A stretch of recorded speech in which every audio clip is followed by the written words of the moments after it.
Hello friends, welcome to our channel All in One Subscribe to Learn. In this video, we will learn the second section of chapter 1 of class 10th, that is real number. In this video, we will learn the fundamental theorem of arithmetic. Fundamental theorem of arithmetic states that every composite number can expressed or factorized as a product of primes, and this factorization unique apart from the order in which the prime factors occurs. इसका मतलब ये हुआ कि ये fundamental theorem of arithmetic ये कहता है कोई भी कंपोजिट नंबर को हम लोग एक्सप्रेस कर सकते हैं, यानी उसको फैक्टराइज कर सकते हैं उसके प्राइम्स के प्रोडक्ट के रूप में, और वो फैक्टराइजेशन यूनिक होगा बाकी, और अपार्ट फ्रॉम द ऑर्डर, मतलब उसका जो प्राइम फैक्टर्स है उसको हम किसी भी तरीके से लिखें, बट उसका जो प्राइम फैक्टराइजेशन का जो प्रोडक्ट होगा, उसके प्राइम का जो प्रोडक्ट होगा वो यूनिक होगा, मतलब किसी का भी सेम नहीं हो सकता कोई भी दो कंपोजिट नंबर का। अब सबसे पहले ये जानना जरूरी है कि कंपोजिट नंबर्स क्या होता है। तो the numbers which have more than 2 factors are called composite numbers. For example 4, 6, 8, 9, 10। मतलब कंपोजिट नंबर वो होगा वैसे नंबर्स जिसका फैक्टर्स जो हो वो 2 से ज़्यादा हो। फैक्टर आप लोग समझते हैं, फैक्टर मतलब हुआ जिससे वो डिवाइड हो सके। तो 2 फैक्टर्स तो सबका हो सकता है 1 को छोड़ के। कैसे? देखिए, वो 1 से डिवाइड हर एक नंबर होगा और वो खुद से तो होगा ही। जैसे आप 2 को ही ले लीजिए, 2 1 से भी डिवाइड होगा और खुद से भी होगा। इसका मतलब 2 फैक्टर्स तो हर एक का हो सकता है 1 को छोड़ के। तो उसके अलावा यानी कम से कम 2 से ज़्यादा फैक्टर, यानी 3 फैक्टर कम से कम होने चाहिए, ज़्यादा से ज़्यादा जितना भी हो सके। तो वैसे नंबर 4 हुए, 4 का फैक्टर्स 1 होगा, 4 होगा और एक 2 हो जाएगा। वैसे ही 6 हो सकता है, 1 होगा, 2 होगा, 3 हो जाएगा, फिर 6 भी होगा। इसमें 4 फैक्टर्स हो गए। तो ऐसे नंबर्स को हम लोग कंपोजिट नंबर कहते हैं। अब उसके बाद prime numbers, the numbers which have only 2 factors. 2 factors जो अभी मैंने तुरंत बताया, कौन कौन सा? 1 एंड इटसेल्फ, यानी या तो उसमें खुद हो या फिर 1 हो, ये दोनों से वो डिविजिबल होना चाहिए। ऐसे नंबर्स को हम लोग प्राइम नंबर्स कहते हैं। इसका मतलब इसमें 1 नहीं आएगा, इसमें 2 आएगा, 3 आएगा, 5 आएगा, 7 आएगा, 11 आएगा, 13 आएगा, एट्सेट्रा। अब नोट क्या है वो देखिए, the prime factorization of a natural number is unique except for the order of its factors. जो हमने शुरू में बताया कि किसी भी नेचुरल नंबर का अगर हम लोग प्राइम फैक्टराइजेशन कहते हैं तो वो यूनिक होगा, वो सेम नहीं हो सकता। उसका ऑर्डर भी, उसके ऑर्डर का फैक्टर को हम लोग कितने, मतलब ऑर्डर को हम लोग चेंज कर सकते हैं। यानी पहले अगर उसके फैक्टर्स में अगर 2 आ रहा है, हम लोग पहले 3 को लिख दिए, ये काम कर सकते हैं। बट जो उसका प्रोडक्ट होगा, वो जो प्राइम फैक्टराइजेशन होगा वो चेंज नहीं होगा, वो एक ही होगा, वो किसी का भी सेम नहीं हो सकता। हम लोग इसके बेसिस पे कुछ क्वेश्चंस देखते हैं। उससे पहले एक फार्मूला है, वो क्या है वो देखते हैं। How to find LCM HCF using prime factorization method. अब प्राइम फैक्टराइजेशन मेथड से हम लोग कैसे फाइंड कर सकते हैं? इससे पहले वाले वीडियो में हम लोग डिवीज़न एल्गोरिदम के हिसाब से देखे थे, यूक्लिड डिवीज़न एल्गोरिदम से। इसमें देखेंगे कि एचसीएफ और एलसीएम के हेल्प से हम लोग कैसे कर सकते हैं। तो एचसीएफ के लिए the product of smallest power of each common prime factors in the numbers, यानी जो 2 नंबर में या 3 नंबर में हम लोग फाइंड कर रहे हैं उसमें प्रोडक्ट होना चाहिए उस नंबर्स का। किस नंबर्स का? तो जो कॉमन प्राइम फैक्टर्स होंगे, कॉमन प्राइम फैक्टर्स जो होंगे वो, और वो पहले तो ये फाइंड आउट करेंगे उसमें कॉमन प्राइम फैक्टर्स कौन है, और उसके बाद जो उसका स्मॉलेस्ट पावर होगा, यानी जो कम से कम पावर होगा। कि आप जानते ही हैं कि एचसीएफ मतलब ये होता है हाईएस्ट कॉमन फैक्टर, यानी कॉमन फैक्टर हाईएस्ट होना चाहिए। तो इसीलिए हम लोग को पावर स्मॉलेस्ट देखना होगा, तभी तो कॉमन होगा। अब एलसीएम में क्या करते हैं? तो product of the greatest power of each prime factor in the numbers, यानी इसमें भी हम लोग प्राइम फैक्टर देखेंगे, लेकिन इसमें सारा प्राइम फैक्टर्स देखेंगे, कॉमन प्राइम फैक्टर नहीं देखेंगे। और ग्रेटेस्ट पावर लेंगे, यानी जो कॉमन प्राइम फैक्टर रहेगा दोनों में उसका ग्रेटेस्ट पावर लेंगे, और जो अलग नंबर है उसका तो ग्रेटेस्ट पावर लेंगे ही। तो इस तरीके से ये और क्लियर होगा जब हम लोग क्वेश्चन बनाएंगे। उससे पहले एक क्वेश्चन है, ये बराबर कभी कभार आ जाता है और बच्चों को बहुत परेशानी होती है इस क्वेश्चन को सॉल्व करने में, क्योंकि इसमें वर्ड टाइप ज़्यादा है। मैंने बहुत सिंपल वर्ड में इसको समझाने की कोशिश की है, आप लोग ध्यान दीजिएगा। इसमें क्वेश्चन है, consider the numbers 4 to the power n where n is a natural number. Check whether there is any value of n for which 4 to the power ends with the digit 0। यानी question कहने का मतलब क्या है कि suppose कीजिए एक number है 4 to the power n, जहाँ पे n नेचुरल नंबर यानी वो निगेटिव नहीं हो सकता, पॉजिटिव नंबर है, और 1 से लेके है, 0 भी नहीं हो सकता। 0 अगर होता तो 1 हो जाता, इसलिए 0 भी नहीं, नेचुरल नंबर 1 से लेके जहाँ तक हो। Check whether there is any value of n, यानी किसी भी n के वैल्यू के लिए चेक करना है, जांच करना है कि 4 टू दी पावर n का जो वैल्यू होगा वो उस डिजिट में आएगा जिसका लास्ट डिजिट, उस नंबर में आएगा जिसका लास्ट डिजिट 0 हो, ये चेक करना है।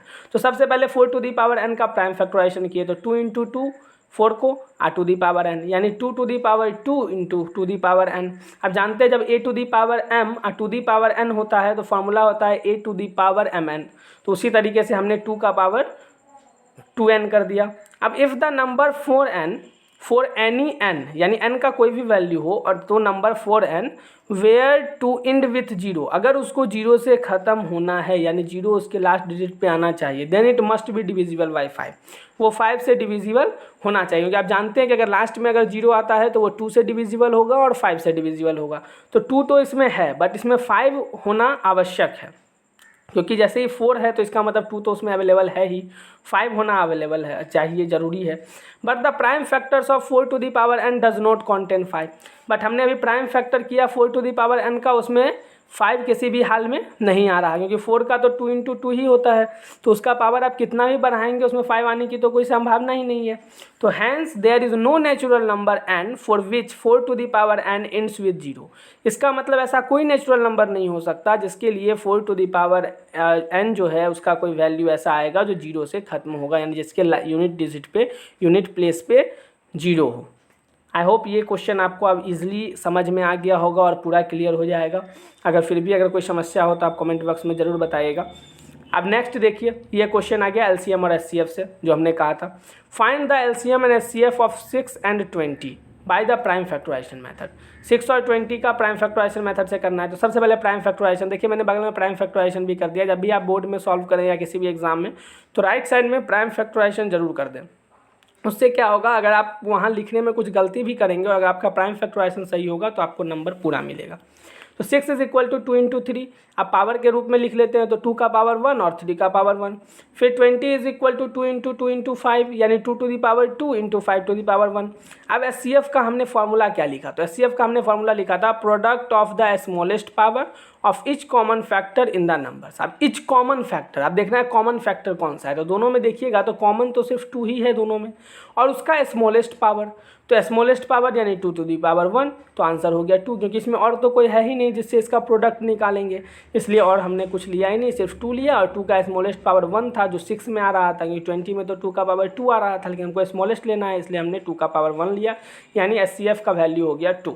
अब एलसीएम के लिए क्या होता है formula, product of the greatest power of each prime factor in the numbers.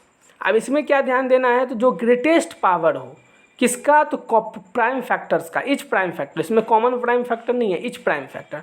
अब इच प्राइम फैक्टर कौन कौन सा है, 2 है, 3 है, 5 है, क्योंकि 2 तो दोनों में है और 3 और 5 एक एक में है, यानी 2 3 5। तो पहले 2 3 5 लिख लीजिए। फिर देखिए उसमें हाईएस्ट पावर क्या है, तो 2 तो दोनों में है, तो 2 का हाईएस्ट पावर 2 है, तो इसलिए 2 का हाईएस्ट पावर 2 लिख दिए। 3 तो एक ही है और 5 भी एक ही है, तो इसमें एक एक ही रह गया। ठीक, अब 2 टू दी पावर 2 का मतलब क्या, 4 और 3 इंटू 5, तो 4 3 जा 12 इंटू 5 इक्वल टू 60। ये हमको एलसीएम पता चल गया। अब देखिए एक और रिलेशन है जो हम लोग पढ़ते हैं, वही मैंने नीचे में वो भी बता दिया। We know that HCF into LCM is equal to product of 2 numbers, यानी अगर हम एचसीएफ इंटू एलसीएम करते हैं तो वो प्रोडक्ट ऑफ 2 नंबर्स के इक्वल होगा। अब देखिए हम इसको प्रूफ देखते हैं क्या इस रिलेशन को ये क्वेश्चन वेरीफाई करता है या नहीं। तो एचसीएफ इंटू एलसीएम, अब एचसीएफ कितना आया 2, एलसीएम कितना आया 60, दोनों को मल्टीप्लाई कर लिया 120। अब product of 2 numbers 6 into 20, numbers है 6 और एक 20, दोनों को मल्टीप्लाई कर लिया 120। अब एलसीएम इंटू एचसीएफ 120 और प्रोडक्ट ऑफ 2 नंबर वो भी 120 हैं, दोनों इक्वल है, इसका मतलब ये रिलेशन वेरीफाइड हो जाता है। बट एक नोट जो इंपॉर्टेंट नोट है, this relation is applicable for only 2 numbers, यानी अगर हमको 2 ही नंबर दिया हो जिसका एलसीएम एचसीएफ फाइंड करना हो तब तो हम ये रिलेशन वेरीफाइड कर सकते हैं। बट अगर ये 3 नंबर दिया होता, 4 नंबर दिया होता और उसका एलसीएम एचसीएफ फाइंड आउट करना होता तब ये मेथड, ये रिलेशन एप्लीकेबल नहीं होगा। ये बात आपको ध्यान रखना होगा। ठीक है। और बाकी जो वीडियो जिसमें मैं पेन लेकर के बता रहा था उसमें थोड़ा सा प्रॉब्लम ये होता है कि उसका क्वालिटी जो है उतना अच्छा आपको नहीं दिख रहा होगा, बट उसका क्वालिटी भी अच्छा होगा, लेकिन उसमें आपको ज़्यादा नेट खर्च करना होगा। उसके लिए आपको 720 पे देखना पड़ेगा, या फिर आप उसको डाउनलोड करके फिर उसमें आप देख सकते हैं। ठीक है, बाकी वीडियोज़ कैसे हैं वो भी बताएंगे, और आप बताएंगे हमको कि जो 3 मेथड से अभी मैंने पढ़ाया है उस 3 में से आपको कौन सा मेथड ज़्यादा अच्छा लग रहा है। जिसमें मैं सवाल साथ में सॉल्व करता हूँ वो मेथड ज़्यादा अच्छा है, या फिर जिसमें मैं पहले से सॉल्व करके रखा और पेन से बताता रहा वो वाला मेथड अच्छा है, या फिर जो ये मैं प्रेजेंटेशन के द्वारा पढ़ाता हूँ ये वाला मेथड अच्छा है। आप जैसे ही कमेंट बॉक्स में आप जो मेथड बताएंगे उस मेथड से मैं ज़्यादा वीडियो बनाऊँगा और उसी मेथड से मैं पढ़ाऊँगा। ठीक है, और कोई समस्या अगर हो तो आप डिस्क्रिप्शन से, मैंने पहले भी बताया है कि डिस्क्रिप्शन में टेलीग्राम चैनल का ऐप है, टेलीग्राम चैनल का लिंक है, उस पर भी आप जो ज्वाइन करके अपने प्रॉब्लम्स को भेज सकते हैं। या फिर अगर और भी कोई प्रॉब्लम हो, अगर आप कमेंट बॉक्स में लिख पाएँ तो आप कमेंट बॉक्स में भी लिख सकते हैं। ओके फ्रेंड्स, तो आप लोग बनाते रहिए। जो भी बुक आप यूज़ कर रहे हो, R S Aggarwal, K C. Sinha या फिर NCERT जो भी आप यूज़ कर रहे हो उससे आप पढ़ सकते हैं। आप उससे बनाइए। अगर उसमें अगर कोई प्रॉब्लम आता है तो आप पूछिए, या फिर वीडियो में भी कोई चीज़ अगर नहीं समझ में आए तो कमेंट करके बताइए। ठीक है friends, thank you so much.